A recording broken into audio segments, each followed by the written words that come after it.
Dans le viseur, une seule priorité: protéger les chasseurs de mines au large des côtes d'un pays hostile.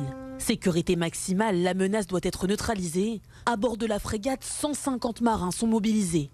Il faut sécuriser le détroit et ouvrir la voie à une force navale. Aujourd'hui, ce n'est qu'un exercice, mais tout est mené en conditions réelles, avec une vigilance constante. On simule une phase de transit où on escorte les 2 chasseurs de mines qui sont derrière nous. Il y a des menaces, effectivement, drones aériens qu'il faut repérer. Donc ça, c'est la frégate qui s'occupe de coordonner les feux et de désigner une unité pour engager ce drone aérien qui peut constituer une menace. Un travail en binôme. À bord des chasseurs de mines, une cinquantaine de marins et peu d'armement défensif. Sans la frégate, l'opération est impossible. Ici, leur mission est de déminer le détroit grâce à des poissons autopropulsés. Permettre d'intervenir jusqu'à des fonds au-delà des 100 mètres.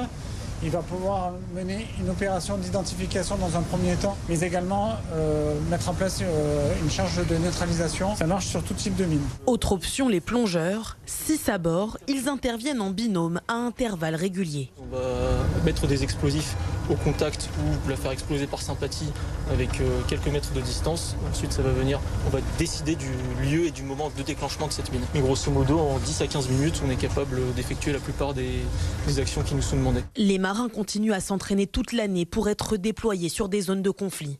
Ces compétences françaises pourraient être utilisées dans le détroit d'Ormuz.